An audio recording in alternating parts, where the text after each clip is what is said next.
Juste 2 secondes.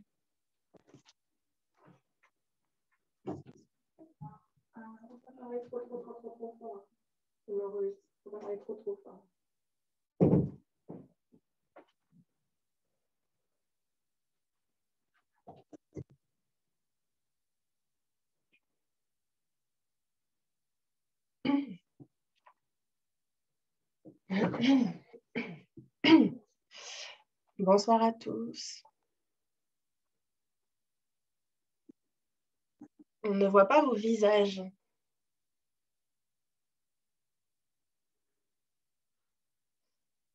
Aujourd'hui et jusqu'à dimanche, et donc durant 5 jours, nous allons étudier ensemble la Bible. Merci à tous ceux qui participent à ce séminaire biblique. Et on va essayer de s'en tenir à 1h30 pour les sermons. Aujourd'hui, c'est donc le premier jour et nous allons commencer par prier. Prions.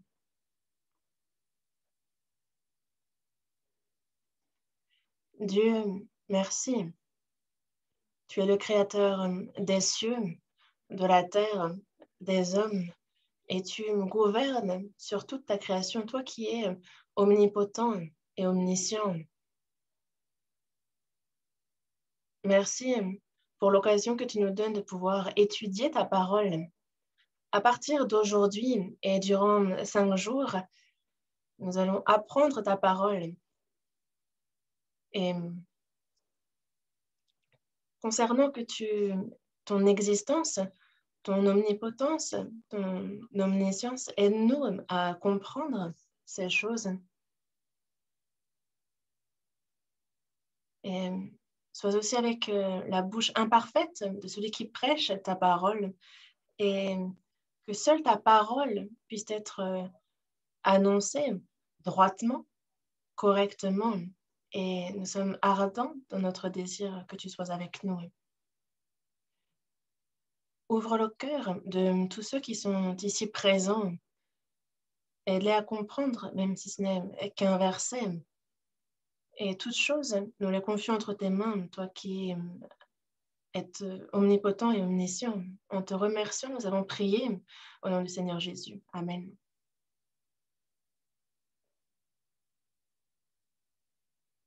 Ouvrons la Bible au psaume 90. Psaume 90.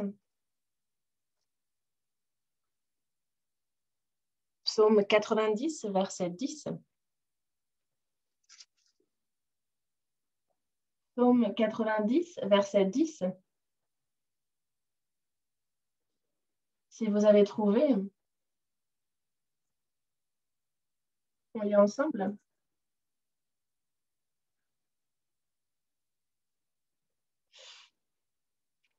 Le verset 10. Les jours de nos années s'élèvent à 70 ans, et pour les plus robustes à 80 ans. Et l'orgueil qu'ils en tirent n'est que peine et misère, car ils passent vite, et nous nous envolons.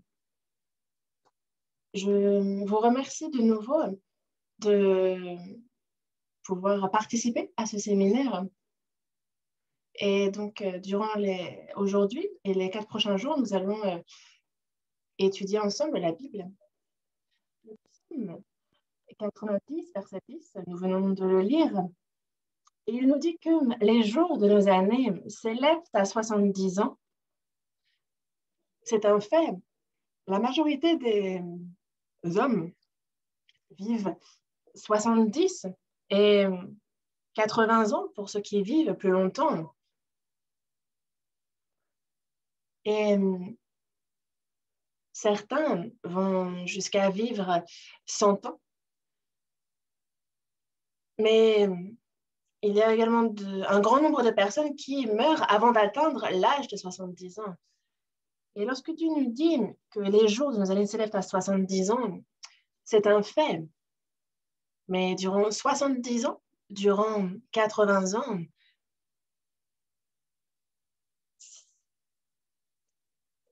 il aurait été vraiment bon qu'ils nous disent dans ce verset que l'on vit en ne connaissant que la joie, en l'allégresse toute notre vie.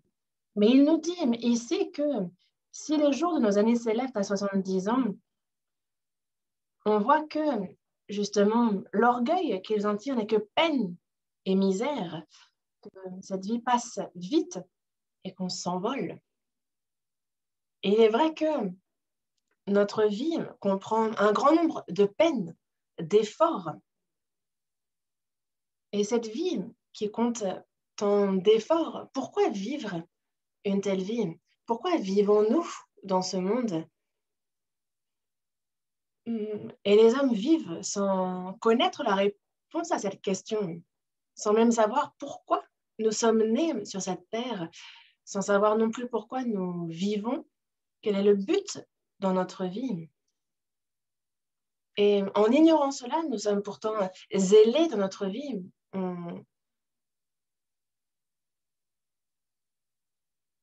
On doit déjà commencer par s'arrêter, par faire pause un instant et réfléchir au pourquoi du comment. La Bible a été rédigée par plusieurs personnes et parmi elles, il y a un roi que l'on considérait comme étant le plus sage parmi les hommes qu'il y eut sur cette terre, le roi Salomon, celui qui écrivit l'Ecclésiaste. Et l'Ecclésiaste, ce livre commence par ce verset: Vanité des vanités, tout est vanité. Et concernant cette vie qui est vaine, concernant cette vanité, c'est le thème qui est abordé au début du livre de l'Ecclésiaste. Et à la fin de ce même livre, on retrouve ces mêmes propos. Vanité des vanités, tout est vanité.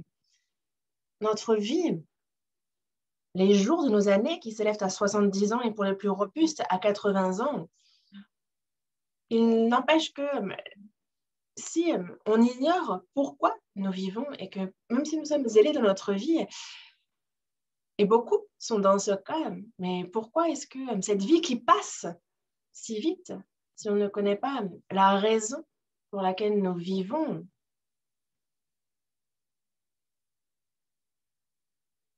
Regardez l'écran.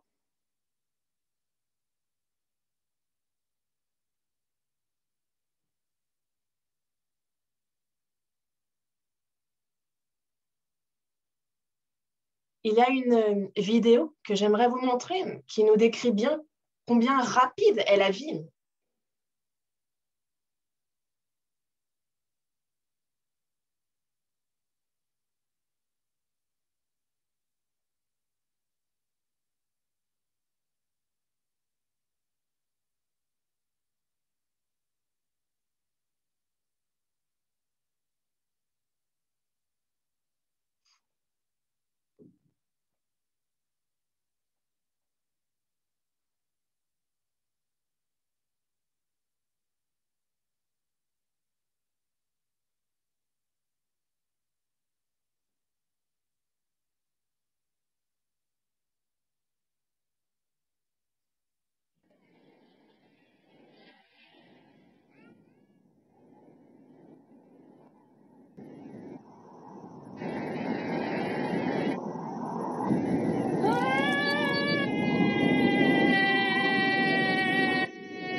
Life is short.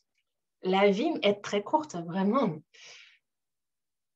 Et regardez un peu comment il prend de l'âge au fur et à mesure de son vol. Et il est vrai que depuis notre naissance et jusqu'à ce qu'on vieillisse, en fait, on a vu un peu comment on vieillit. Et notre vie est vraiment courte. Quand nous étions plus jeunes, on se disait, ah, j'aimerais bien être vite adulte. Et quand on était étudiant, on se disait, ah, vivement que les études soient finies, que l'on puisse gagner de l'argent et faire ce qu'on veut, être libre, qu'on puisse vraiment vivre comme bon nous semble. C'est ce à quoi on pensait, étudiant, n'est-ce pas? Ensuite, on se marie et après s'être marié, on a des enfants et un beau jour, on vieillit encore et encore. Et quand nous étions plus jeunes, le temps ne passait pas si vite. C'est vrai que quand on avait une dizaine d'années, c'était la vie passait à 10 km/h. Dans notre vingtaine, à passer à 20 km/h. Et quand on a eu 30 ans, à 30 km/h. Et quand on a la cinquantaine, on dit du temps qu'il passe à 50 km/h.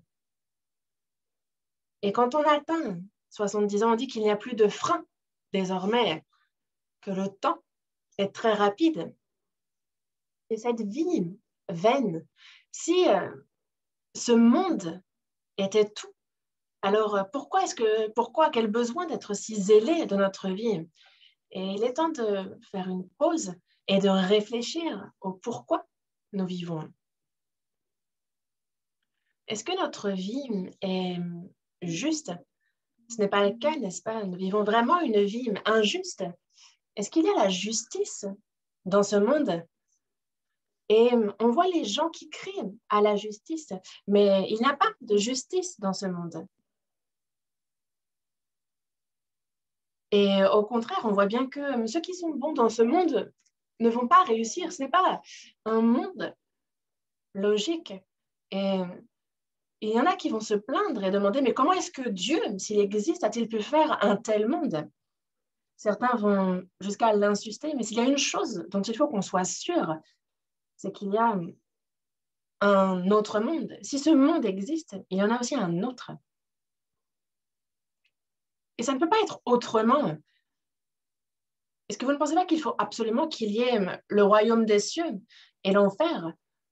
Regardez ceux qui commettent des actes méchants, qui réussissent dans ce monde, qui sont en bonne santé, qui vivent bien.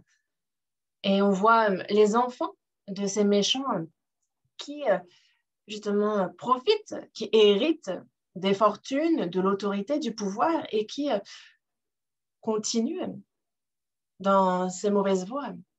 Et s'il n'y avait pas un autre monde, est-ce que ce ne serait pas trop injuste alors? Et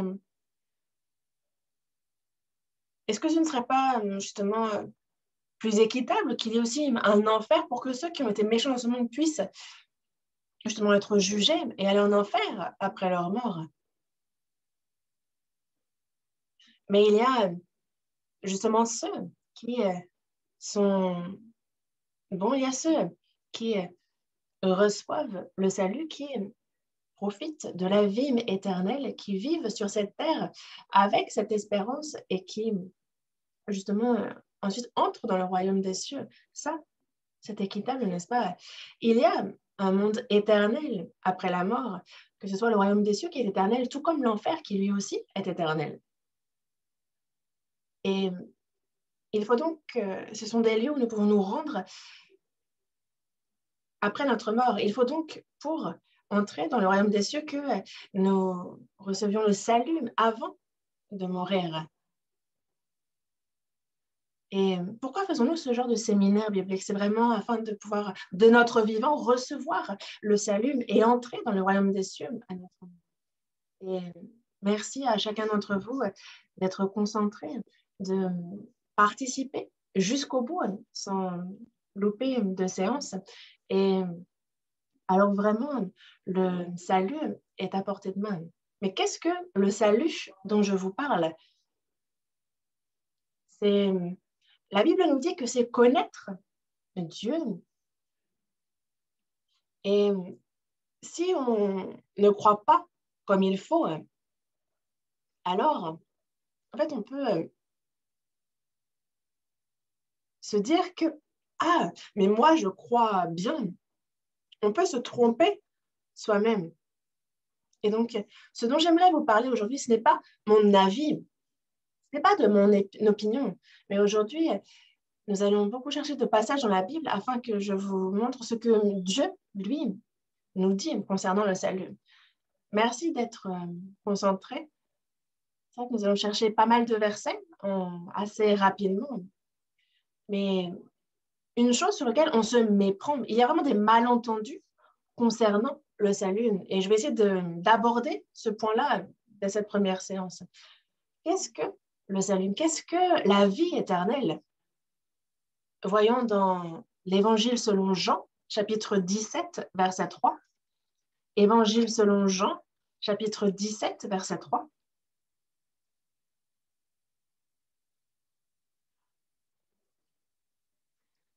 On est dans les évangiles. L'évangile selon Jean, le chapitre 17, verset 3. Vous savez, il y a l'évangile selon Matthieu, selon Marc, selon Luc et selon Jean. Et donc, aujourd'hui, on va beaucoup chercher dans les évangiles. Évangile selon Jean, chapitre 17, verset 3. Marquez la page. Et c'est un verset véritablement très important. Donc, on va le lire ensemble. Or, la vie éternelle, c'est qu'il te cherche, toi, le seul vrai Dieu, et celui que tu as envoyé, Jésus-Christ. Je vous relis ce verset.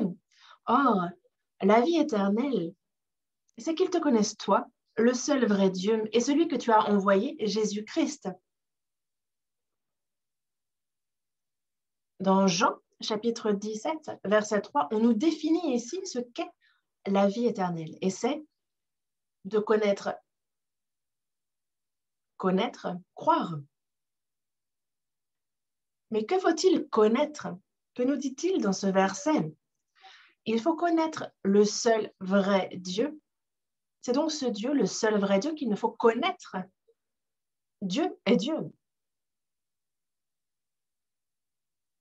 Mais certains se méprennent sur Dieu, s'imaginant que Dieu, c'est un peu comme le voisin qui est un monsieur bien gentil ou encore quelqu'un qui est un peu comme un gobelin et qui, lorsqu'on le prie et qu'on lui dit « Ah, j'ai besoin de ça, je veux ça », alors il va nous envoyer des bénédictions et qui, même si je fais des erreurs ou des bêtises, vu que Dieu est bon, il va fermer les yeux. En fait, certains ont ces préjugés sur Dieu, mais nous, il faut que l'on connaisse Dieu tel qu'il est, lui qui est le seul vrai Dieu. Dans la Bible, justement, la Bible nous explique qui est Dieu. Et elle nous le décrit comme étant le créateur des cieux et de la terre, le créateur de toutes choses. Celui qui a fait le globe terrestre, lui qui a fait l'univers, le ciel. Il est l'être absolu et celui à qui rien n'est impossible. Il est un Dieu tout-puissant. Il est également celui qui est omniscient, celui qui connaît toutes choses et qui est omniprésent. Dieu a fait cette terre et il a également fait aussi l'humanité de son début jusqu'à sa fin. Et il gouverne à l'histoire de l'humanité, du début jusqu'à sa fin. C'est lui qui ouvre l'histoire de l'humanité et qui y met fin. Mais ce n'est pas tout. Il nous en parle à l'avance et il est celui qui dirige l'histoire selon ce qu'il en a dit. Et il n'est donc pas le voisin gentil. Non, il faut que l'on connaisse précisément qui est Dieu. Et aussi, il nous a dit qu'il nous faut connaître Jésus-Christ. Il faut donc que l'on connaisse aussi Jésus-Christ pour recevoir la vie éternelle. Et Jésus-Christ signifie le Sauveur. Dieu est donc celui qui nous a... Il est le Sauveur, celui qui sauve. Et il faut donc qu'on le connaisse précisément. lui, Jésus-Christ, est Dieu. Et en tant que Dieu, il a simplement été fait chair, il est venu en homme sur cette terre. La question est, que devons-nous connaître de Jésus-Christ? Connaître comment il nous a sauvés. Et ce n'est pas seulement, ah, je vais à l'église, donc je crois, ah oui, bon, ben, vu que je vais à l'église, je connais Jésus, vu que je vais à l'église, je connais Dieu. Non, ce n'est pas sur ça que se base la foi, ce n'est pas ça, bien croire. Si on veut pouvoir dire, je connais Jésus-Christ, il faut savoir quel est mon lien avec Jésus-Christ, et ce, de manière personnelle. Celui qui peut expliquer ce lien peut dire qu'il connaît Jésus-Christ et que aussi Jésus-Christ le connaît.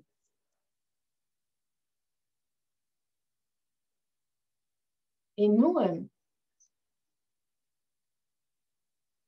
la première des choses qu'il nous faut connaître pour recevoir la vie éternelle, c'est connaître le seul vrai Dieu et Jésus-Christ. Mais de nos jours, il y a beaucoup de personnes qui vont à l'église, mais sans être sauvées. Il y en a qui se méprennent justement concernant le salut. Et justement, on va y réfléchir aussi.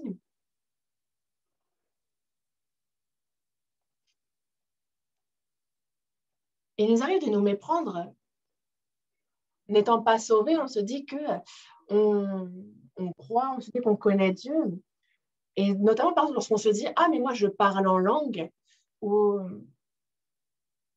par exemple, quand on parle en langue, on a l'impression que on communique avec Dieu, qu'on est vraiment en interaction avec Dieu.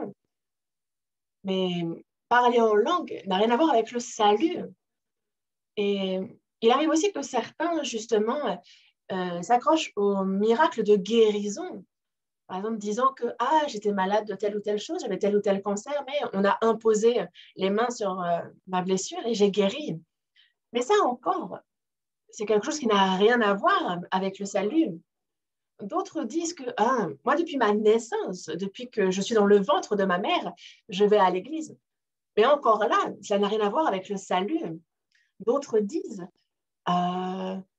moi, j'ai prié, et alors j'ai vu vraiment, j'ai eu une vision, j'ai vu des étincelles, j'ai vu, on m'a parlé, ou j'ai eu une vision de Jésus-Christ, ou encore j'ai entendu la voix de Jésus-Christ. Certains disent cela, mais ça n'a encore rien à voir avec le salut.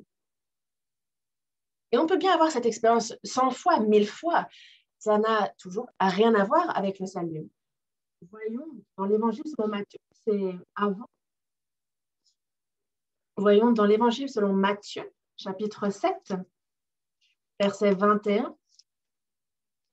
Matthieu, chapitre 7, verset 21. Ceux qui me disent Seigneur, Seigneur, n'entreront pas tous dans le royaume des cieux. Ici, c'est Jésus qui parle. Ceux qui me disent Seigneur, Seigneur, ceux qui me disent Seigneur, Seigneur. Si on dit donc Seigneur, Seigneur, c'est donc une personne qui va à l'église, qui connaît dans une certaine mesure Dieu, qui connaît Jésus-Christ dans une certaine mesure et qui, lorsqu'elle prie, va dire Seigneur. Mais ceux qui me disent Seigneur, Seigneur n'entreront pas tous dans le royaume des cieux. Ils entreront tous dans le royaume des cieux. Ce serait bien qu'il ait dit ça, mais il dit bien ici que tous n'entreront pas dans le royaume des cieux. Versets 22 et 23.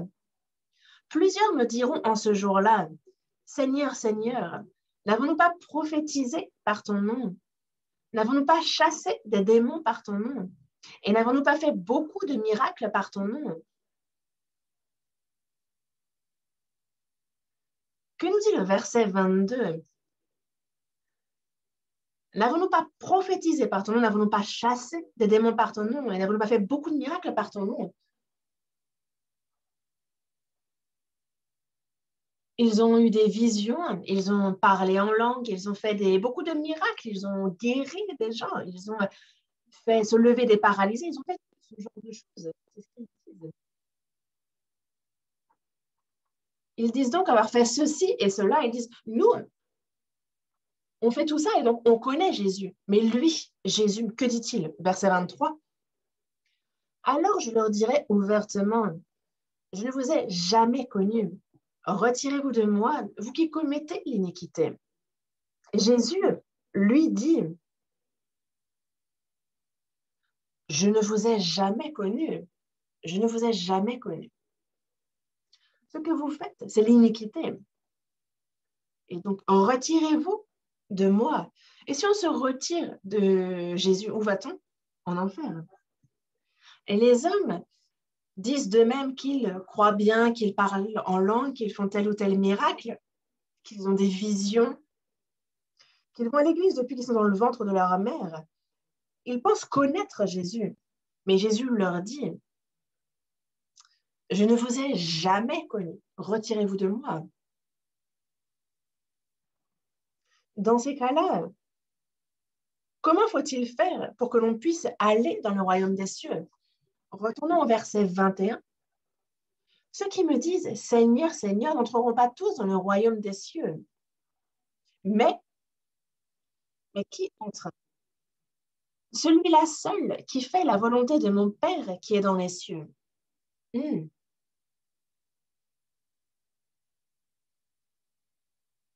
Seul celui-là qui fait la volonté de mon Père qui est dans les cieux. Mais qu'est-ce que la volonté de Dieu, la volonté du Père? On retourne à l'Évangile selon Jean. Vous avez dû marquer la page. Évangile selon Jean, cette fois le chapitre 6, verset 40. Évangile selon Jean, chapitre 6, cette fois-ci, verset 40. La volonté de mon Père, c'est que quiconque voit le Fils et croit en lui ait la vie éternelle. Et je le ressusciterai au dernier jour.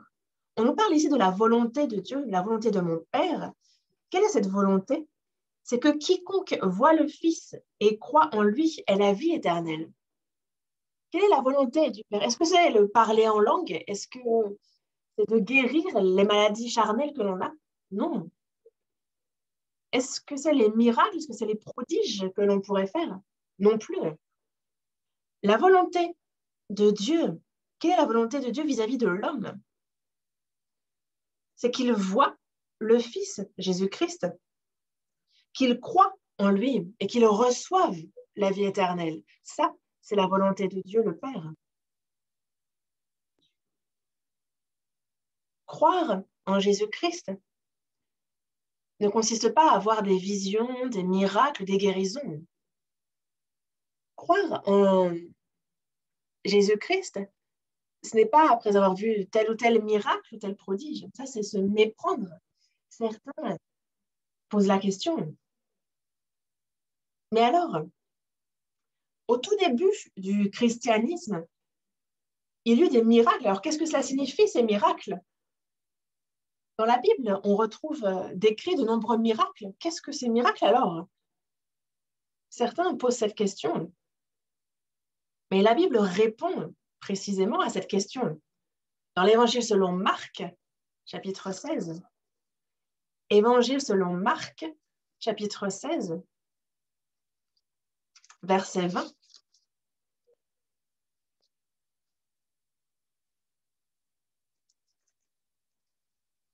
Et il faut qu'aujourd'hui, on règle ce point pour qu'on puisse recevoir le salut sans obstacle. Évangile selon Marc, chapitre 16, verset 20. Je lis ce verset. Et ils s'en allèrent prêcher partout. Le Seigneur travaillait avec eux et confirmait la parole par les miracles qui l'accompagnaient. Et donc, les disciples de Jésus, les apôtres, lorsqu'ils prêchaient l'évangile, lorsqu'ils témoignaient de l'évangile, on voyait des miracles, des prodiges, on voyait les paralytiques se tenir sur leurs jambes, on voyait des muets parler. On voyait donc ces miracles, ces prodiges se produire, on voyait des morts revenir à la vie. Mais pourquoi ces prodiges à l'époque? Il dit bien qu'il confirmait la parole par les miracles. Et donc, les miracles, les prodiges écrits dans la Bible, à quoi servent-ils? C'est afin de confirmer la véracité de la parole. C'est pour ça qu'il y eut à ce moment-là des prodiges et des miracles. Pourquoi avoir eu besoin de prodiges et de miracles? À l'époque où les apôtres prêchaient la parole de Dieu, la Bible n'était pas encore achevée. Et donc, c'était avant même que la Bible soit complète. Et c'est pour ça qu'à l'époque des apôtres, on a eu besoin de miracles et de prodiges. C'était nécessaire à l'époque. Prêcher la parole de Dieu, afin de montrer que c'était bel et bien la parole de Dieu. Il y eut à l'époque des prodiges et des miracles qui accompagnaient leur travail.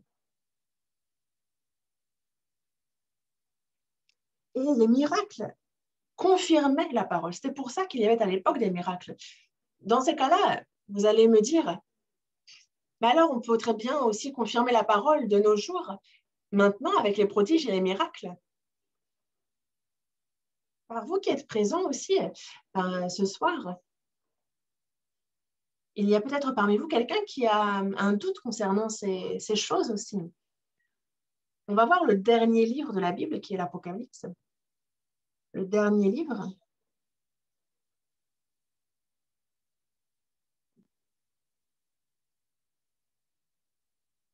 Et pour ceux qui ont plus de difficultés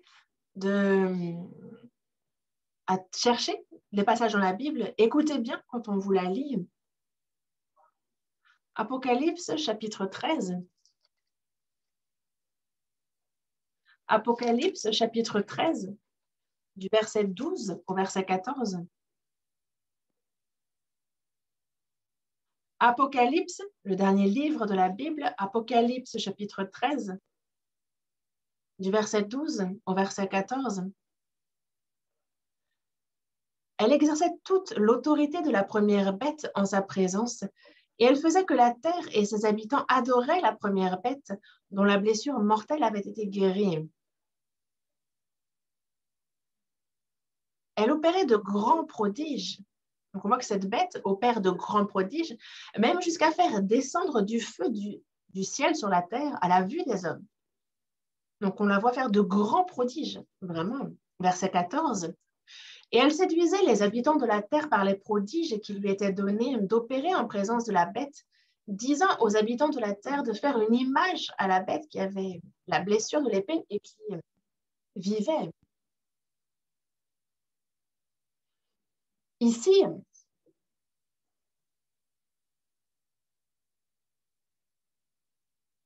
on voit justement les prodiges et les miracles qui se passent aussi. On voit par exemple le feu qui descend sur la terre du ciel. C'est imiter Élie de faire une telle chose. Mais dans le verset 14, on voit que le but de ces prodiges, elle séduisait les habitants de la terre par les prodiges qui lui étaient donnés d'opérer. Le but de ces prodiges, c'est de séduire les habitants de la terre. Et donc, on a cette bête qui fait de grands prodiges. Mais dans le verset 4 du même chapitre 13, verset 4, et ils adorèrent le dragon. Donc, cette bête a reçu du dragon sa puissance. Parce qu'il avait donné l'autorité à la bête. Donc, c'est le dragon qui a donné l'autorité à la bête. On va voir dans le chapitre 12, Apocalypse chapitre 12, verset 9. Et il fut précipité, le grand dragon, le serpent ancien, appelé le diable et Satan, celui qui séduit toute la terre. Ici, on nous parle donc du dragon, de qui il est. Et on dit qu'il est le serpent ancien, le diable et Satan. Ce dragon désigne donc Satan. Et justement, si c'est les miracles, les prodiges que l'on suit en ce moment, il faut savoir qu'alors qu'on peut croire finalement au diable, à Satan. Et à notre époque, l'Ancien Testament et comme le Nouveau Testament sont complètement achevés. On vit à une époque où la Bible est complète, achevée. Et on voit que la Bible est partout sur cette terre, jusqu'aux extrémités de la terre. Et Dieu nous fait croire en lui par sa parole désormais. Et comment connaître précisément Dieu alors? Par quelle méthode? C'est en écoutant sa parole que nous pouvons connaître précisément Dieu. Et dans quel but étudier la parole de Dieu? Voyons dans Romains, Épître aux Romains, chapitre 10. Épître aux Romains, chapitre 10,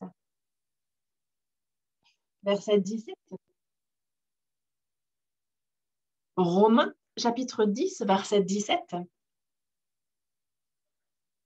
C'est un verset important. Donc, si vous avez trouvé ce verset, on va le lire ensemble. Ainsi, la foi vient de ce qu'on entend, et ce qu'on entend vient de la parole de Christ. La foi, d'où vient-elle? Elle vient de ce qu'on entend. Et que nous faut-il entendre pour avoir la foi?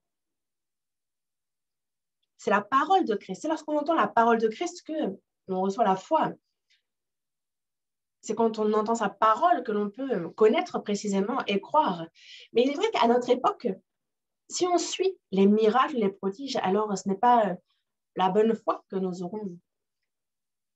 Mais à notre époque, on voit le diable, on voit Satan qui agit encore bien plus qu'avant. La Bible décrit bien que justement à notre époque, il est encore plus fervent dans la séduction des hommes. Et la Bible, et donc ce livre que vous avez dans les mains, c'est la parole de Dieu et donc c'est très important de l'étudier. On retourne à l'Évangile selon Jean. Vous aviez dû marquer la page. Évangile selon Jean, chapitre 5 cette fois-ci. Chapitre 5, verset 36. Évangile selon Jean, chapitre 5, verset 39. Verset 39. Je lis. Vous sondez les Écritures parce que vous pensez avoir en elles la vie éternelle. Ce sont elles qui rendent témoignage de moi.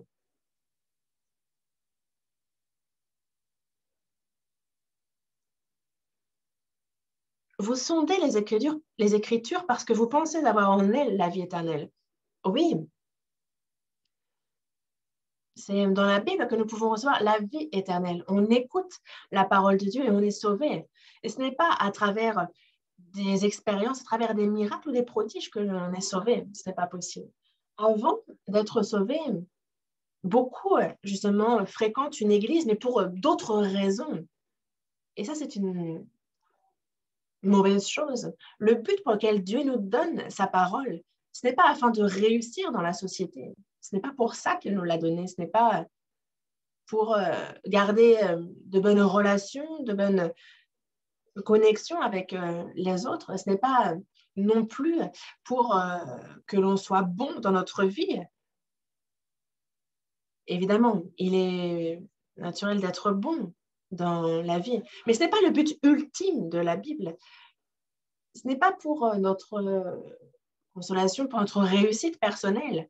Pourquoi nous a-t-il donné la Bible? Vous sondez les Écritures parce que vous pensez avoir en elle la vie éternelle. Le but pour lequel il nous a donné la Bible, c'est afin de recevoir la vie éternelle. C'est le but ultime pour lequel il nous donne la Bible. Nous sommes nés dans ce monde. Et pourquoi vivons-nous dans ce monde vain? Parce que ce monde n'est pas tout. Il y a un autre monde. Dans ces cas-là, on peut être pauvre dans cette vie, on peut souffrir, on peut rencontrer de grandes difficultés dans notre vie. Si on est sauvé, si on reçoit le salut, si on croit en Dieu, si on connaît le seul vrai Dieu, Jésus-Christ, celui qu'il a envoyé, alors c'est dans son royaume éternel que l'on entre et on y connaîtra aussi la gloire éternelle. Et donc le but pour lequel nous sommes venus, c'est vraiment afin de recevoir le salut de naître de nouveau et d'entrer dans son royaume éternel. Et certains disent, mais même si on n'est pas sauvé, il suffit d'aller à l'église. Non. Ça, c'est se tromper, par exemple, se dire que si je vais fréquemment à l'église, si je suis vraiment assidue aux réunions à l'église, alors je pourrais aller dans le royaume des cieux, au paradis. Certains disent, attendez, mon papa est pasteur, si moi je ne vais pas au paradis, mais qui y va? Certains disent, mais j'ai tellement été bon durant toute ma vie, et moi j'ai été à l'église depuis ma naissance. Ça fait 20 ans, 30 ans que je ne loupe pas un dimanche à l'église. J'ai aussi fait beaucoup d'offrandes. Je m'efforce aussi d'observer les 10 commandements. Et même le sabbat, le jour du repos, qui est très difficile à observer, moi, je l'observe. Et donc,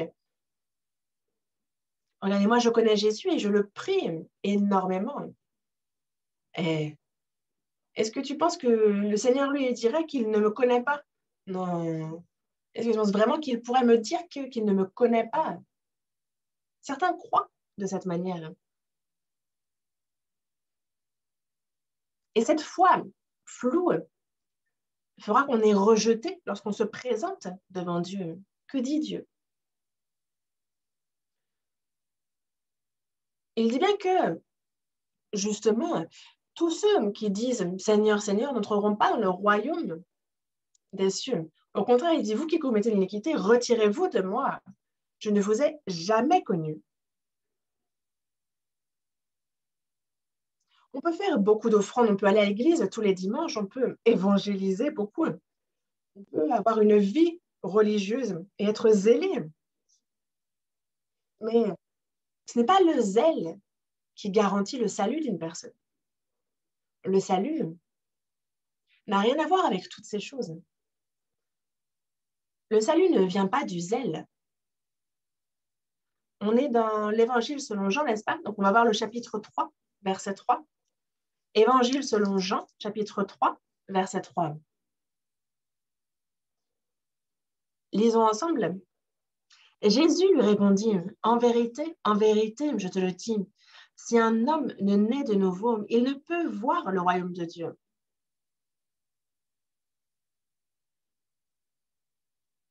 Jésus nous parle ici très clairement. En vérité, donc c'est quelque chose de sûr.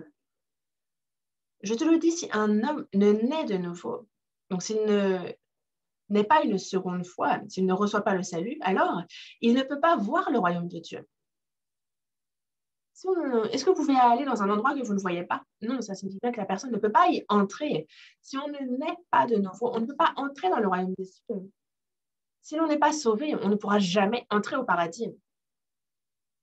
Moi, je vais à l'église le dimanche et donc je peux dire que j'ai la foi, que je suis sauvée. Là, il faut s'examiner, car cette foi peut être fausse. Car la foi n'a rien à voir avec le fait d'aller ou non à l'église. Le dimanche, justement, on a ces chrétiens qui se rendent le dimanche à l'église. Et en fait, on les appelle les chrétiens du dimanche. Parce que se passe-t-il dans la semaine? Pour que le dimanche, ils arrivent, ils prennent leur Bible couverte de poussière, ils vont souffler un petit coup et taper quelques coups dessus pour enlever la poussière. Et ensuite, ils vont participer, ils vont aller au culte du dimanche et ils vont chanter un cantique. Ils vont aussi donner quelques billets pour l'offrande et ils vont dire à dimanche prochain. Ce sont les chrétiens du dimanche. Et après, ils vivent comme bon leur semble, du lundi jusqu'au samedi. Évidemment qu'ils ne sont pas sauvés. Ils ne connaissent donc pas de changement. Et même après 3 ans, il n'y aura pas de changement. Et il n'y en aura pas non plus à l'avenir. Et ce, jusqu'à leur mort. Ils peuvent bien y aller jusqu'à leur mort. Ils ne changeront pas. La Bible nous dit bien que c'est après le salut, il faut d'abord naître de nouveau pour justement commencer à changer. Et donc, la foi, la vie de foi, c'est après le salut. Une personne qui n'est pas sauvée, qui n'est pas née de nouveau, ne peut pas même commencer une vie de foi. En premier, il faut être sauvé, bien connaître la Bible, naître de nouveau. Alors, on peut changer.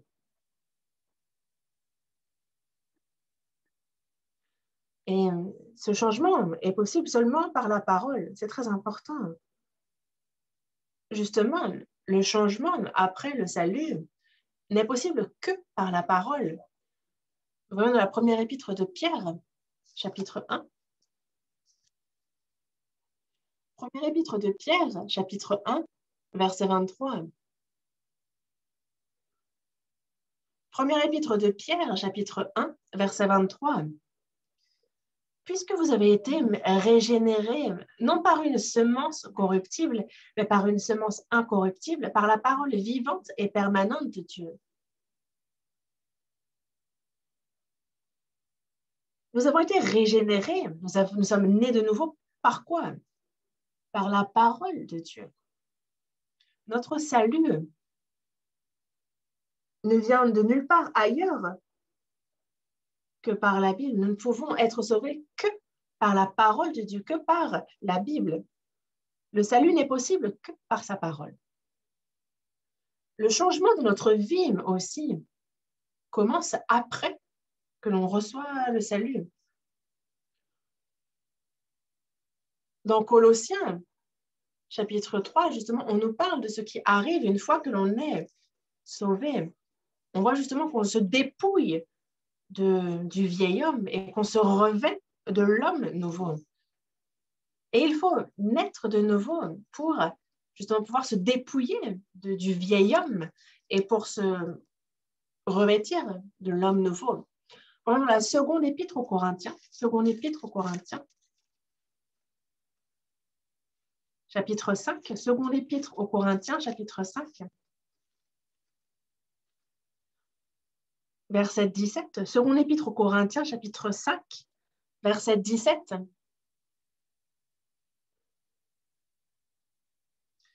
Si quelqu'un est en Christ, il est une nouvelle créature. Les choses anciennes sont passées, voici, toutes choses sont devenues nouvelles. Si quelqu'un, donc ça concerne tout le monde, si quelqu'un est en Christ, on nous parle ici d'une personne sauvée, d'une personne qui est en Christ, qui a cru en Christ, qui demeure en lui. C'est donc une personne sauvée qui a reçu le salut. Donc si quelqu'un est en Christ, il est une nouvelle créature. Les choses anciennes sont passées. Voici, toutes choses sont devenues nouvelles. Et donc, c'est une personne sauvée. Il faut recevoir le salut pour justement connaître le changement après dans notre vie. Et c'est pour ça que c'est très important que d'être sauvé. Comment être sauvé? On ne peut être sauvé que par la parole. Et qu'est-ce que la parole de Dieu? Pour que? Qu'est-ce que sa parole, la parole de Dieu, pour que l'on puisse recevoir le salut en écoutant cette parole? Pourquoi insister sur cette parole? Certains me posent la question, mais qu'est-ce que la parole de Dieu pour que vous insistiez tant?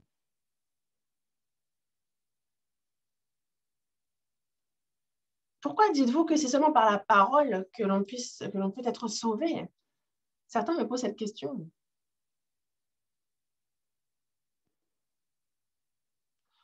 On retourne à l'Évangile selon Jean, chapitre 1. Évangile selon Jean, chapitre 1, verset 1. Évangile selon Jean, chapitre 1, verset 1. C'est un verset vraiment important. On va le lire ensemble. Au commencement était la parole, et la parole était avec Dieu, et la parole était Dieu.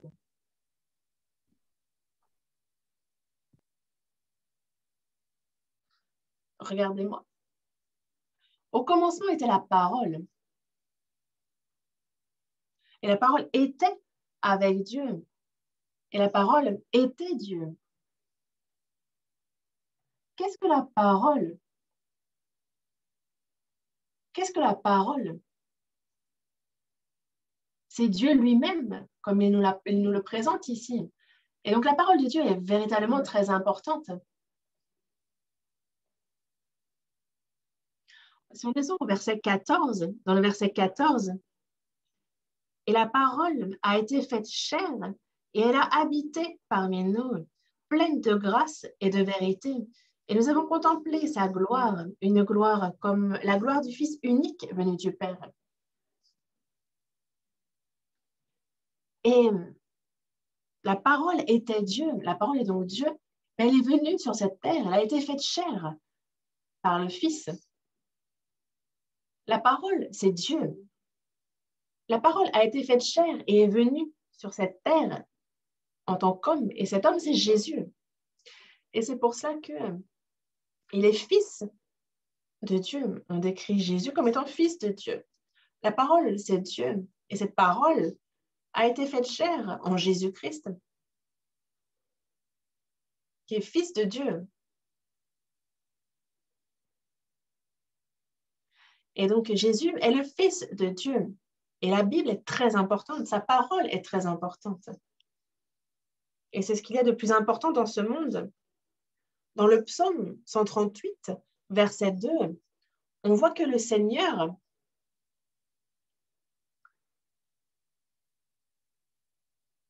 en fait, il y a sa renommée, son nom qu'il a placé au-dessus de toute chose. Et donc, la renommée de Dieu s'est accrue par l'accomplissement de ses promesses. Et en fait, c'est sa renommée, son nom qui est au-dessus de toute chose. Mais au-delà de tous les noms de Dieu, c'est sa parole qu'il a placée au-dessus de toute chose. Dans Ésaïe, chapitre 8, verset 20, il est bien dit que à la loi et au témoignage, parce que si ce n'est pas selon cette parole, si ce n'est pas selon cette loi, alors qu'on ne parle pas, il n'y aura point d'aurore pour le peuple, c'est seulement à travers la parole que l'on peut connaître la volonté de Dieu, c'est seulement à travers la Bible que l'on peut avancer vers Dieu. Deutéronome, chapitre 18. Deutéronome, chapitre 18, versets 21 et 22. Deutéronome, chapitre 18, versets 21 et 22. Peut-être diras-tu dans ton cœur, comment connaîtrons-nous la parole que l'Éternel n'aura point dite? Quand ce que dira le prophète n'aura pas lieu et n'arrivera pas, ce sera une parole que l'Éternel n'aura point dite. C'est par audace que le prophète l'aura dit. N'aie pas peur de lui.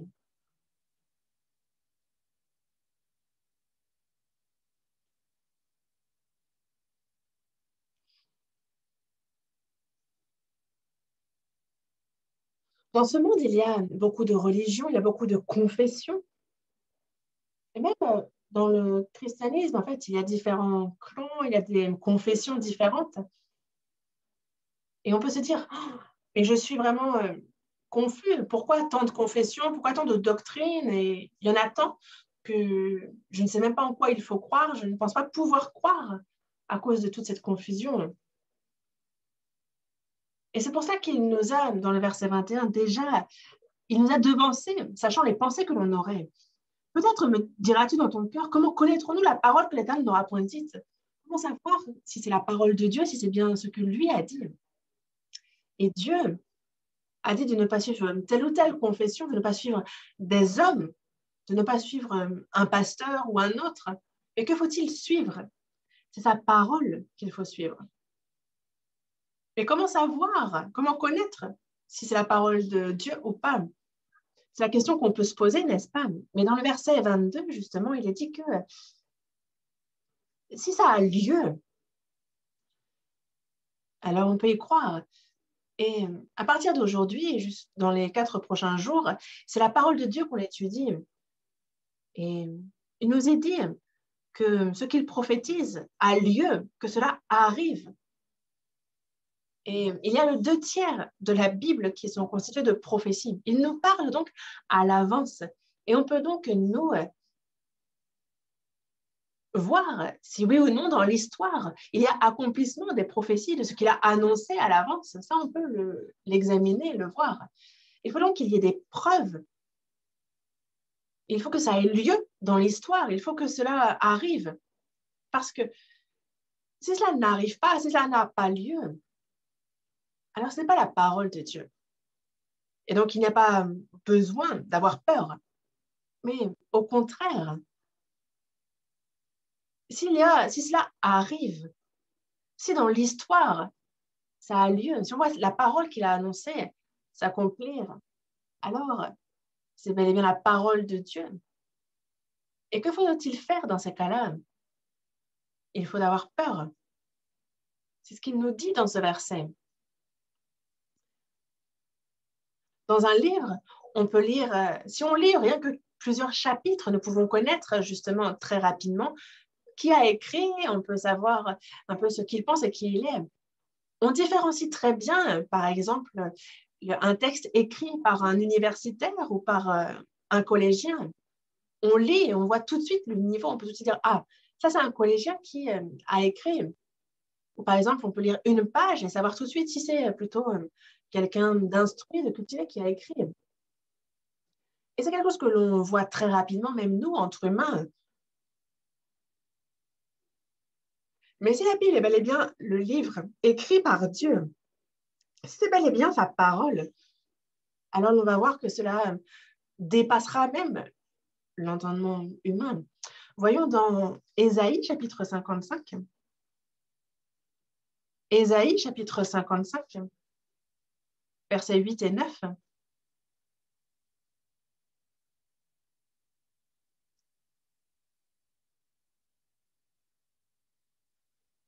Ésaïe chapitre 55, verset 8. Car mes pensées ne sont pas vos pensées et vos voix ne sont pas mes voix, dit l'Éternel. Autant les cieux sont élevés au-dessus de la terre, autant mes voix sont élevées au-dessus de vos voix et mes pensées au-dessus de vos pensées.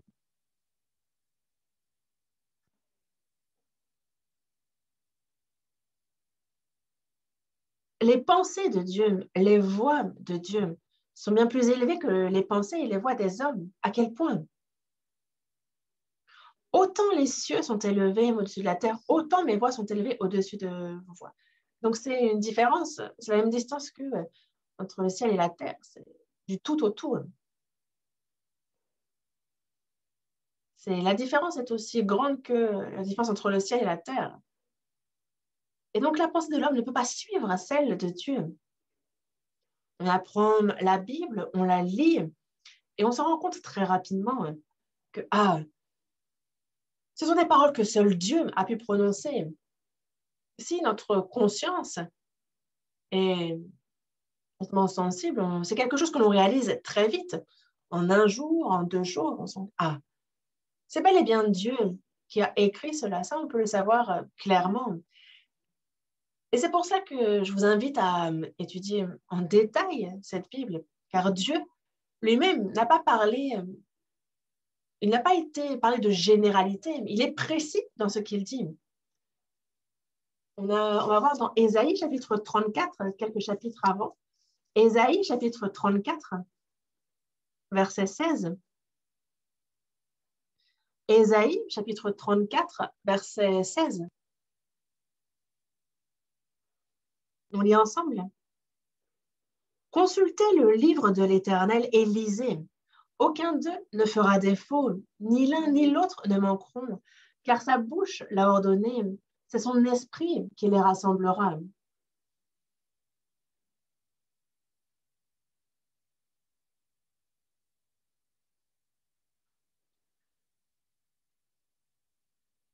Et dans les versets qui précèdent, on nous parle justement d'animaux qui vont par paire. Il y a un mâle et une femelle. Et dans son explication logique, il nous dit que la Bible aussi, justement, que la Bible s'explique par la Bible, qu'il y a justement des versets qui vont par paire. Et ce n'est pas quelque chose que l'on peut interpréter comme bon nous semble. La Bible qui explique, par exemple, le livre de Daniel, c'est Apocalypse. Il y a des pères aussi dans les livres de la Bible. Et Dieu dit bien, consultez le livre de l'Éternel et lisez. Il ne dit pas de lire en diagonale, il dit de consulter, de vraiment lire en détail pour voir si, est-ce que la Bible est bel et bien la parole de Dieu? Est-ce qu'il y en a des preuves de ce qu'elle annonce? Et c'est ce à quoi nous allons nous intéresser. Commençons par simplement voir ce qui concerne la Bible en elle-même. Regardez l'écran.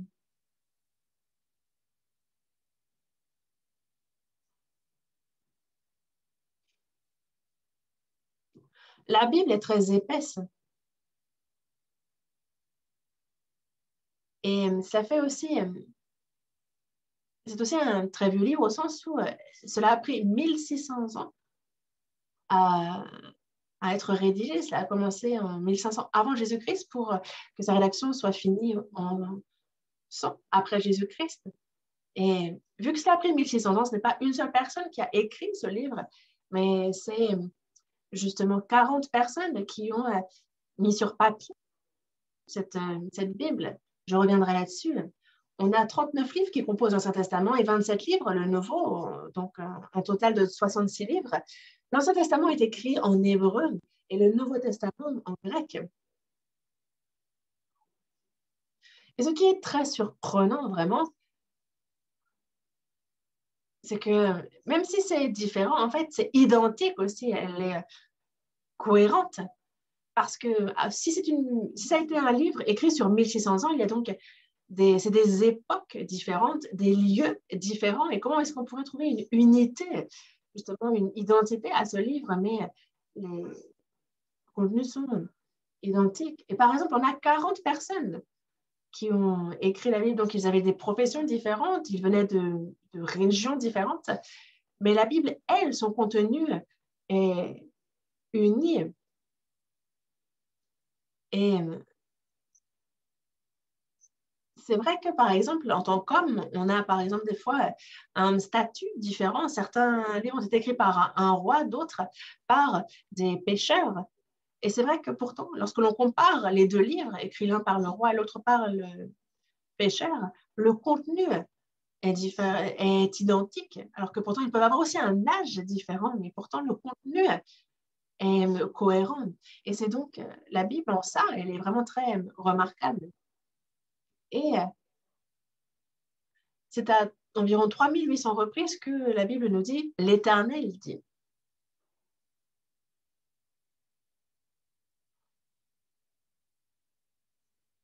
Et la Bible, justement, a été écrite en 1500 avant Jésus-Christ pour être achevée en 100 après Jésus-Christ. Ça a donc pris 1600 ans.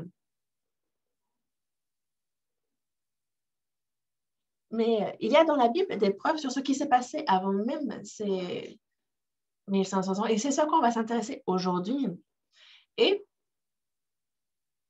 la Bible nous parle aussi, il y est écrit ce qui nous attend dans le futur,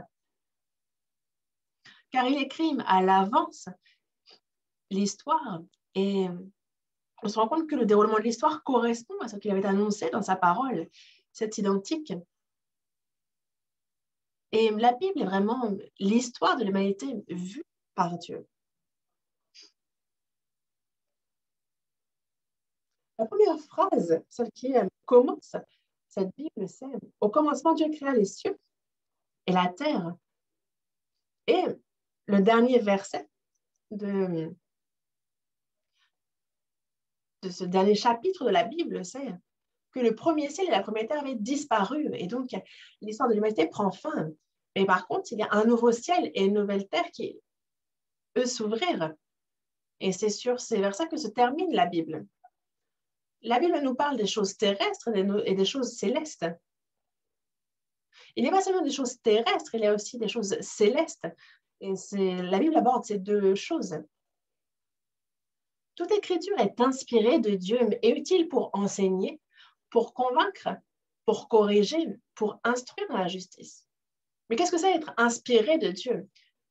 C'est poussé par le Saint-Esprit que les hommes ont parlé de la part de Dieu. Dans la seconde épître de Pierre, chapitre 1, verset 21, c'est ce qu'il nous dit. Qu'est-ce qu'être inspiré du Saint-Esprit? C'est que Dieu parle, il montre de sa parole et il fait en sorte qu'elle soit écrite telle qu'elle. C'est un peu comme une conférence de presse. Lors d'une conférence de presse, il y a de nombreux journalistes sur place et par la personne qui parle, il n'y a qu'une seule et même personne. Ça peut être le président, ça peut être une autre personnalité, mais les journalistes, eux, vraiment rédigent, ils prennent note de ce que celui qui parle dit. Et par exemple, le livre d'Ésaïe a été écrit par Ésaïe. C'est Ésaïe, le livre d'Ésaïe, mais c'est comme un journaliste qui signe un article de son nom. Mais ce n'est pas parce qu'il le signe de son nom qu'il peut dire que le contenu de cet article est ce que lui a dit. Par exemple, s'il rend compte de tel ou tel propos tenus par le président ou autre. Il en va de même pour la Bible. C'est Ésaïe qui a écrit, ce sont un tel et un tel qui ont écrit la Bible. Il ne peut pas dire que c'est leur parole. Pourquoi? Parce que c'est Dieu qui leur a montré, qui leur a dicté. Et eux, ils n'ont fait que mettre sur papier.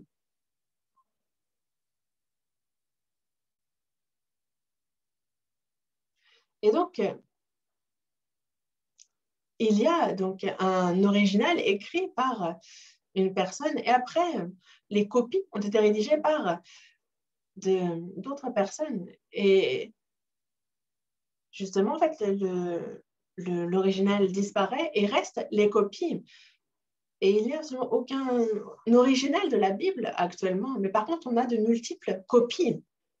Et c'est aussi ce qui fait que la Bible est inchangée et que son contenu, justement, n'est pas altéré. C'est ce qui, est un peu qui le préserve. Vous avez ici des copies. Et vous avez ici la plus ancienne copie de la Bible. À l'époque, c'était dans des rouleaux, justement. C'est pour ça qu'on les appelle des rouleaux. Et en fait, c'est justement vraiment, c'est des trésors archéologiques. Archéologiquement parlant, en fait, l'archéologie se fonde beaucoup sur la Bible et les archéologues. Vraiment, les archéologues font beaucoup d'études, mais ils n'ont rien trouvé qui contrecarre ce que dit la Bible. Et ce qu'ils trouvent, justement, est en accord parfait avec la Bible. Par exemple, si vous allez au British Museum à Londres, justement, le directeur disait, lorsqu'il a pris sa retraite, que tous ces trésors archéologiques qui sont dans le musée, je n'en ai jamais vu un seul qui aille à l'encontre de ce que dit la Bible. Ce sont même des trésors archéologiques.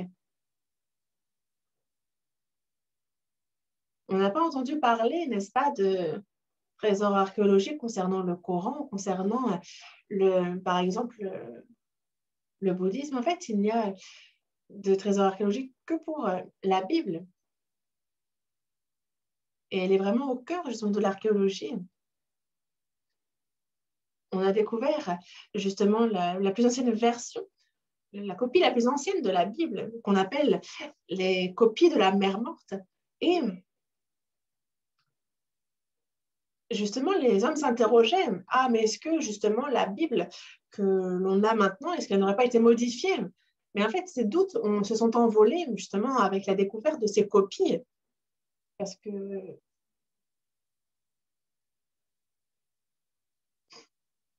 la Bible, elle, a connu beaucoup d'adversaires et qui ont cherché à la faire disparaître. Et la Bible est vraiment remarquable en ce que,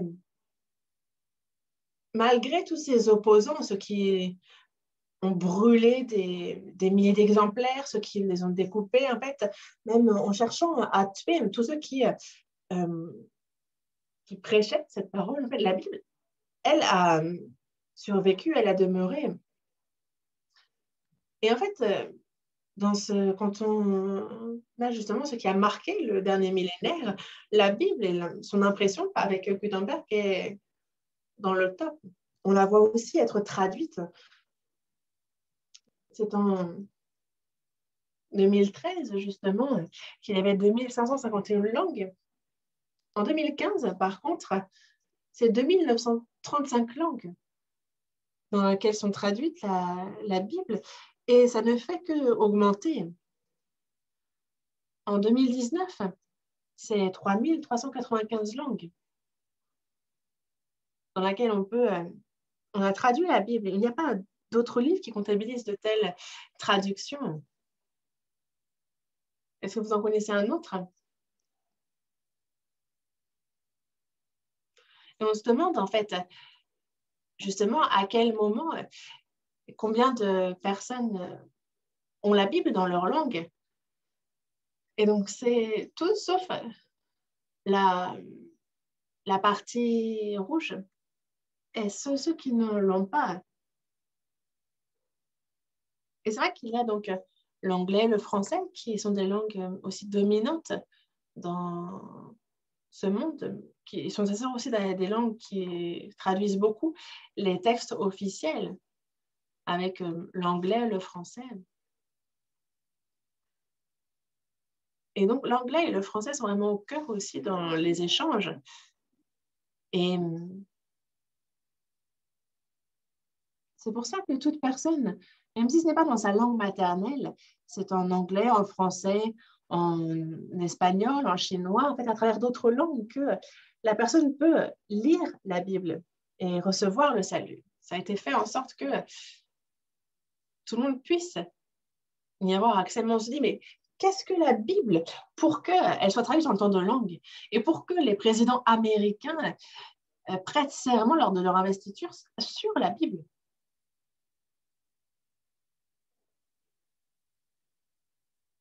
Ce sont les présidents des États-Unis, première puissance mondiale. On a le président Obama qui a justement... il y a une Bible qui était commune, mais Trump, lui, a reçu à l'âge de 9 ans une Bible de sa mère, et c'est sur cette Bible-là qu'il lui a prêté serment. Et le président Biden, lui, justement, en fait, c'est la Bible sur laquelle il a prêté serment. Et en fait, on dit de cette Bible qu'elle a plus de 120 ans. Remarquable, non? Est-ce que lui a lu la Bible pendant 120 ans, 180 ans? Non, en tout cas. C'est sur la Bible qu'il pose sa main et qu'il prête serment. Aux États-Unis, première puissance mondiale. Et qu'est-ce que la Bible? C'est la vérité. La vérité, c'est des faits. Et la Bible, justement, rend compte de faits. Et ce sont ces faits-là auxquels nous allons nous intéresser, que nous allons chercher. Mais quels sont les faits auxquels on va s'intéresser? Il est le créateur, et donc nous allons voir les vérités, les faits concernant la création, concernant l'histoire aussi, parce que Dieu est celui qui gouverne l'histoire, pour voir justement ce qu'il a annoncé, est-ce que cela s'était accompli ou non. Et nous allons voir les faits spirituels aussi, concernant l'enfer, le royaume des cieux, mais en fait sur ce royaume éternel, c'est ça que nous allons nous intéresser. Pour des questions de temps, on va accélérer un peu. Aujourd'hui,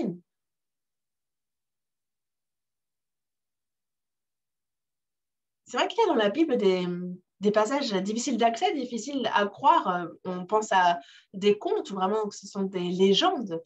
Mais il y a dans la Bible des choses des passages que l'on ne comprend pas. Mais c'est aussi sur ça que l'on va s'arrêter. Parce que si ce que l'on pense ne pas pouvoir comprendre se révèle vrai, alors il n'y a pas besoin de s'intéresser et d'observer toute la Bible pour savoir que cette Bible est bel et bien la parole de Dieu. On peut très bien ne pas étudier la Bible du début jusqu'à la fin pour se rendre compte que, ah oui, la Bible est vraie. On peut vraiment reconnaître ça déjà par Et ça en commençant par le Jardin d'Éden. Genèse,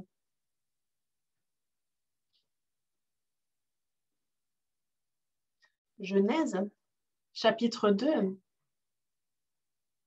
Genèse, chapitre 2, verset 8. Puis l'Éternel planta un jardin en Éden du côté de l'Orient et il y mit l'homme qu'il avait formé. Dieu fit le premier homme, Adam, et il fit le jardin d'Éden là où il plaça l'homme. Le premier homme, ce n'est pas Améba, mais Adam. Ce n'est pas Améba qui a évolué pour devenir un homme. Adam est le premier homme qui fut créé. Et où est-ce que tout commence? La Bible nous dit que c'est dans le jardin d'Éden dont il nous précise l'adresse. On voit donc dans le verset 10, un fleuve sortait d'Éden pour arroser le jardin et de là il se divisait en 4 bras. Dans le verset 11, le nom du premier est Pishon. Dans le verset 13, le nom du second fleuve est Gihon. Verset 14, le nom du troisième est Hiddekel.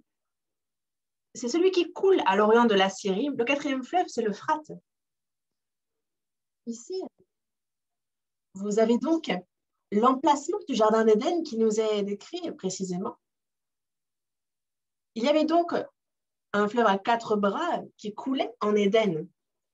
Le premier étant Pishon, le second étant Gihon, puis l'Hiddekel et l'Euphrate.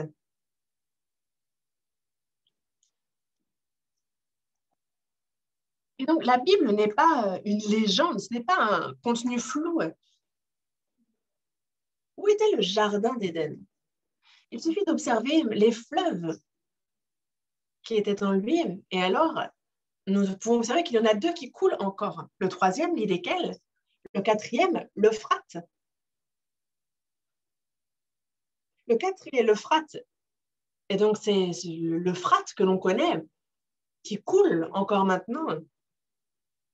Et Hiddekel, c'est de l'hébreu. En grec, c'est le tigre.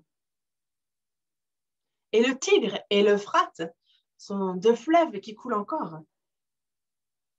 Et en fait, on nous dit qu'il coulait dans le jardin d'Éden. Donc, on nous en donne l'emplacement. Le premier, par contre, fleuve, Pishon et Gihon, eux, ont disparu. Regardez l'écran.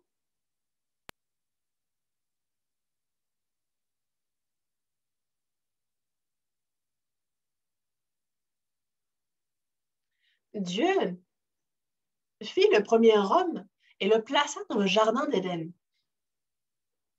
Il créa aussi les animaux, les végétaux qui furent féconds.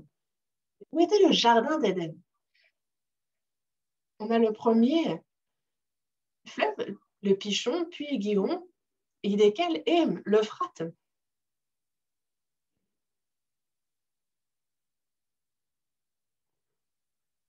Et donc, on a l'Euphrate et le Tigre qui coulent encore maintenant, donc on peut voir quelle est la région concernée.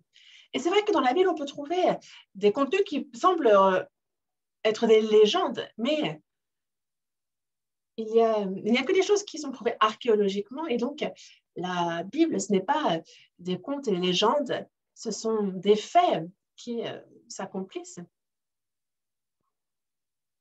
Des faits passés, présents et futurs. Et c'est un peu comme des écrous, vraiment un engrenage qui fonctionne bien. Et le jardin d'Éden dont nous parle la Bible, où se trouve-t-il? Ici. Vous voyez le cercle rouge, n'est-ce pas? On est dans le golfe Persique par là. Vous avez ici la Corée et la France. Et c'est donc entre les deux, c'est donc au Moyen-Orient que se trouvait le jardin d'Éden. Vous avez ici le Tigre et l'Euphrate qui encore maintenant coulent. Et le Pichon et le Gihon, ces deux bras du fleuve, on a retrouvé avec le développement de la science, justement leur emplacement. Le jardin d'Éden, justement, se trouve dans la Perse actuelle. En fait, il y a justement un groupe d'études de l'Université du Mississippi qui a justement découvert ces deux fleuves. Et on dit avoir donc découvert où se trouvait le jardin d'Éden, car c'est avec, justement, en sondant la terre qu'ils ont découvert les lits. En fait, ce sont des fleuves asséchés on ne trouve que le lit du pichon et du guipon. Ils ont découvert le lit du guipon aussi. Et en fait, justement, on a un point de départ et 4 bras qui coulent. En fait, ça correspond vraiment à la Bible. En fait, il y a des satellites envoyés dans l'univers qui ont sondé les fonds du désert. Et c'est là que, justement, ont été découverts à l'emplacement actuel de la Perse, de l'Iran, justement, c'est le lit des fleuves. Et donc, on a le professeur Joris Zarin qui, justement, s'est intéressé à étudier et beaucoup enseigné sur le jardin d'Éden. Et c'est donc avec des satellites et des radars qu'ils ont sondé les fonds du désert. Et en fait, justement, les images satellites, on se rend compte qu'à 5 mètres sous le sable, en fait, on a ce genre de cliché. Et pourquoi trouver des lits de fleuves en plein désert?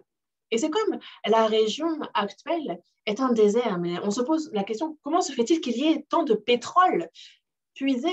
Parce que ce n'est pas le sable qui fond et qui devient du pétrole. Ce n'est pas comme ça que se forme le pétrole. Ce sont justement des végétaux, des animaux qui, par pression avec chaleur, justement, vont former le pétrole. En fait, le pétrole, comment se forme-t-il? On a donc des eaux, en fait, qui sont ensevelies. On a ensuite une pression souterraine qui va justement s'exercer. Et alors, en dessous, en fait, il y a une chaleur vraiment qui se forme. Et on va voir donc la matière se diviser avec l'eau, le pétrole et le gaz. Et ce que l'homme fait, c'est que l'homme perce. Et donc, il va extraire le gaz, puis le pétrole. C'est comme ça que ça fonctionne. Mais comment se fait-il que dans cette région, il y ait tant de pétrole? C'est qu'à l'époque, il fut une époque, un temps, où les végétaux, les animaux abondaient. Il n'y a pas d'autre explication pour que cette région regorge de pétrole. Il est dit, tu seras précipité avec les arbres d'Éden dans les profondeurs de la terre. Et donc tous les arbres du jardin d'Éden ont été précipités dans les profondeurs de la terre, comme nous le dit ce passage d'Ésaïe. Et quelle est la preuve que le jardin d'Éden a été enfoncé sous terre? C'est cette production de pétrole. Regardez cette vidéo.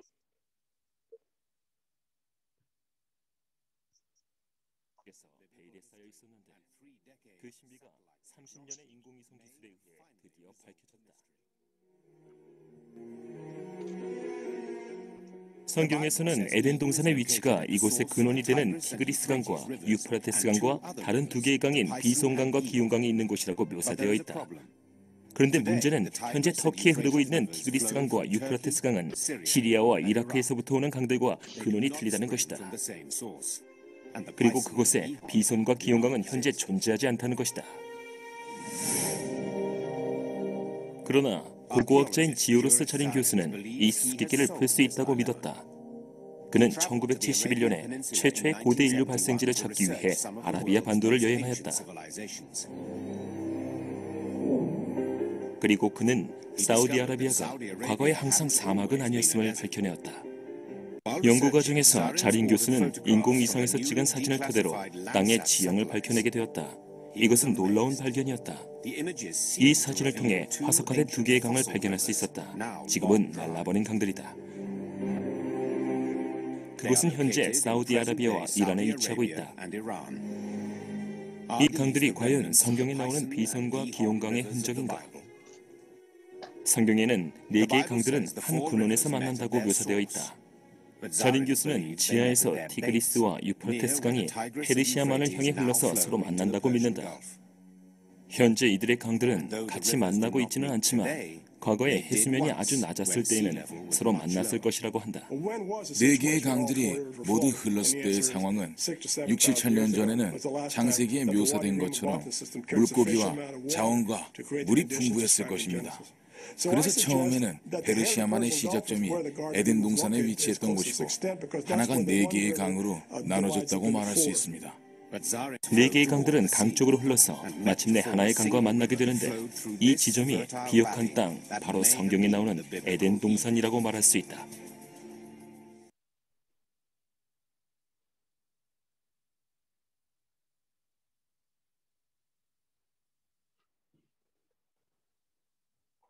Et c'est donc ce qui concerne le jardin d'Éden décrit dans la Bible est un fait. Voyons dans la Genèse aussi encore, chapitre 6. Genèse, chapitre 6. On a Adam et Ève. Adam, le premier homme, qui pêche devant Dieu, qui mange l'arbre de la connaissance du bien et du mal, dont il ne devait pas manger. Il commet donc un crime. Il est jugé et chassé du jardin d'Éden. Et de là, il a beaucoup de descendants. Mais n'empêche que donc ces hommes continuent à commettre le péché devant Dieu. Chapitre 6, verset 5. L'Éternel vit que la méchanceté des hommes était grande sur la terre. Donc on voit que la terre était remplie de la méchanceté, du péché. Et donc on voit dans le verset 7 que l'Éternel dit « J'exterminerai de la face de la terre l'homme que j'ai créé. » Il se décide donc à juger cette terre. Dans le verset 8, « Mais Noé trouva grâce aux yeux de l'Éternel. » Noé trouva grâce devant Dieu.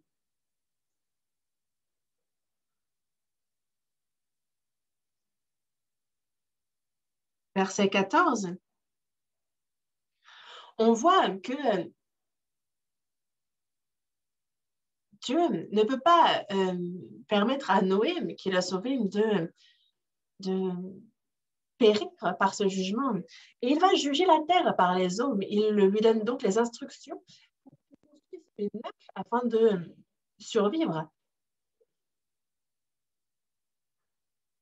Et donc, il lui donne tous les plans pour cette arche. Dans le verset 14, « Fais-toi une arche de bois de gopher, que tu disposeras cette arche en cellules, et tu l'enduras de poids en dedans et en dehors.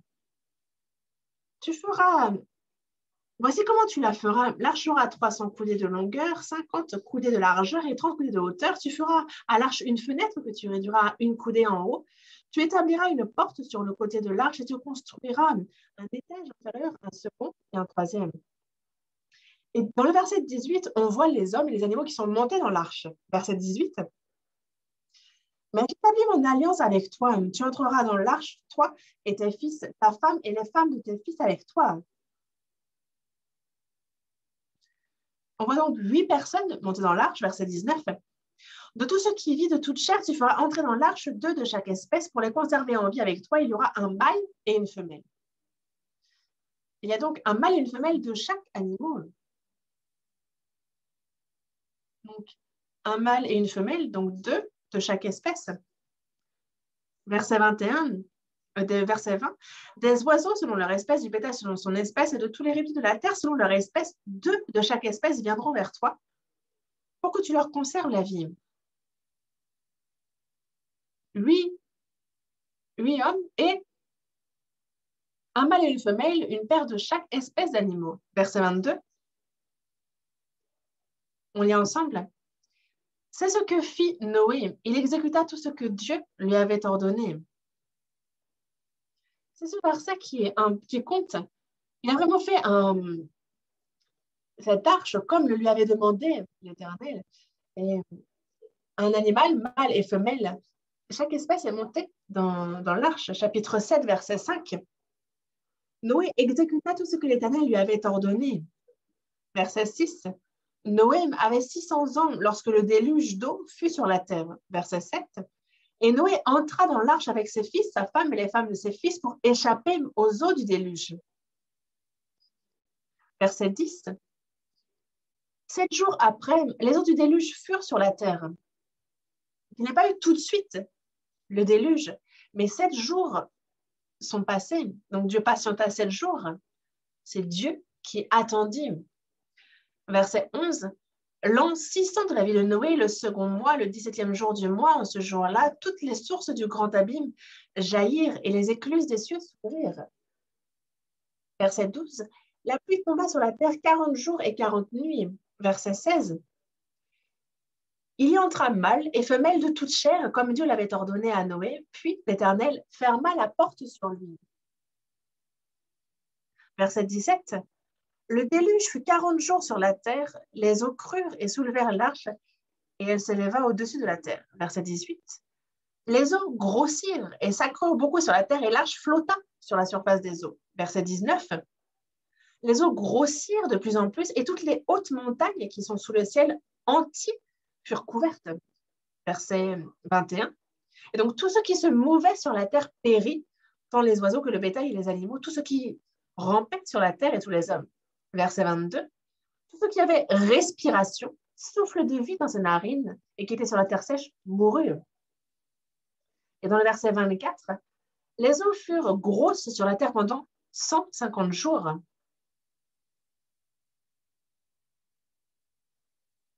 Donc, même si l'on avait nagé ou flotté pendant aussi longtemps, quelqu'un qui n'est pas dans l'arche serait mort de faim. Mais il y a les 8 membres de la famille de Noé, les animaux qui sont montés dans l'arche, hormis ceux qui étaient dans l'arche, donc tous ont péri. Sauf les animaux marins, qui eux ont survécu.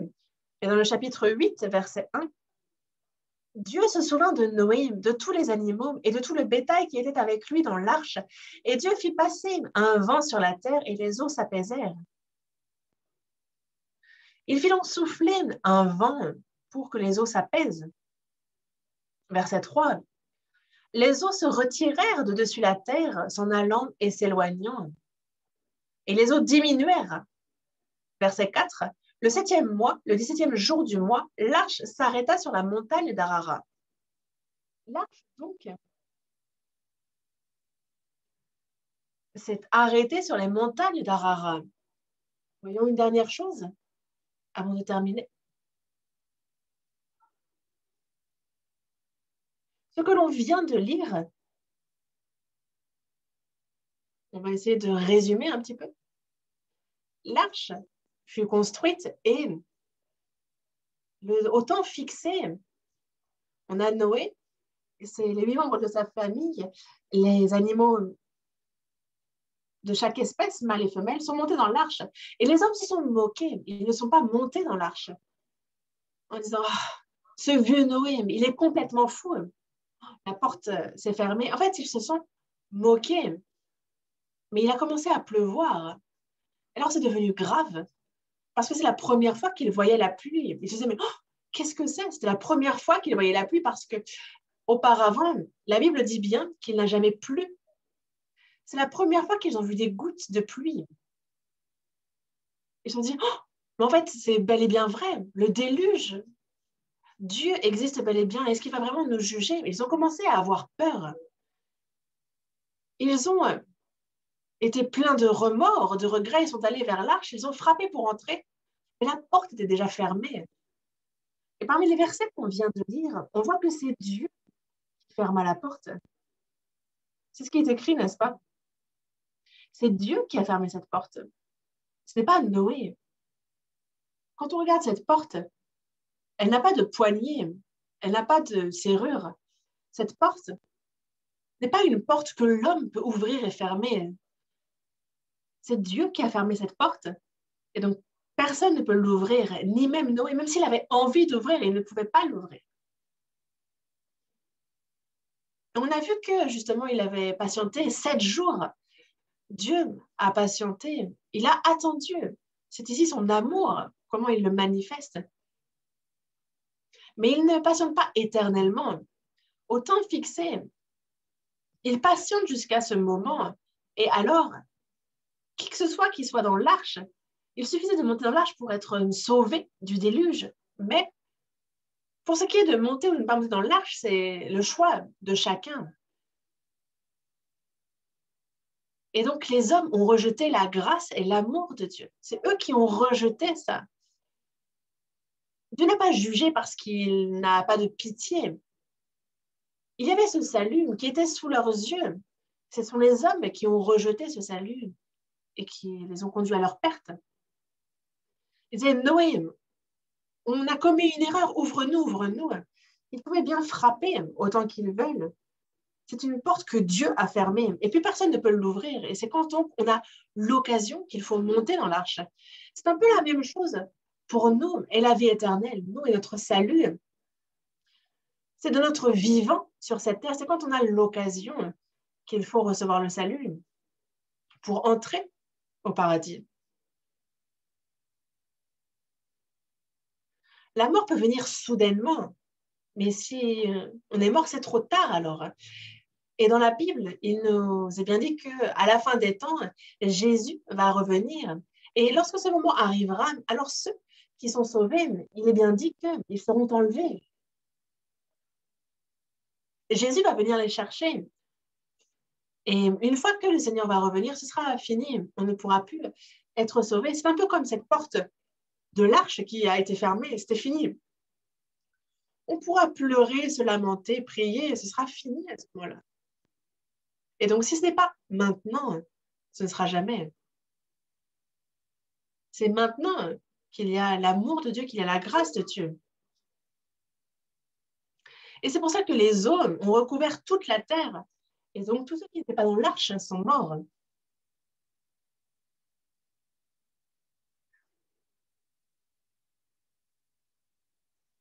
Nous avons lu ce qui concerne le déluge dans la Bible de Dieu. On va s'arrêter ici aujourd'hui et demain. Nous allons voir concernant ces eaux qui auraient recouvert toute la terre. Est-ce que c'est vrai? Est-ce que l'on en a des preuves? En fait, il faut s'intéresser à ça, n'est-ce pas? On ne peut pas croire aveuglément. Est-ce qu'il y a véritablement des preuves attestant de ce que Dieu avance? Et il faut que ce soit donc, il nous faut voir ces preuves aussi pour croire, et donc il nous faut vérifier ça. Et c'est ce que nous ferons demain à 19h30 aussi. Nous commencerons à 19h30. Merci de ne pas être en retard et de continuer d'examiner ensemble sur la véracité de la Bible, sur les preuves que Dieu nous apporte. Prions pour terminer. Prions. Dieu, merci. Merci pour cette occasion que tu nous donnes et de nous avoir appelés pour étudier ta parole.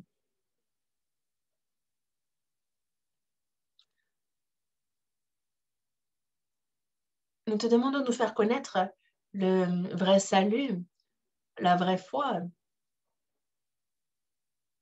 Et tu nous as donné la Bible afin que l'on apprenne en l'examinant, en la consultant précisément, que l'on puisse voir l'accomplissement de ta prophétie, les preuves de cet accomplissement et que l'on puisse, à travers la Bible, recevoir le salut. Nous te demandons de nous aider dans tout ce processus, que toute personne ici présente ce soir, que tout le monde puisse participer jusqu'au bout, aide chacun à pouvoir disposer de ce temps et que tous puissent connaître cette grâce, ce don, cet amour que tu manifestes par le salut, guide chacun jusqu'au bout.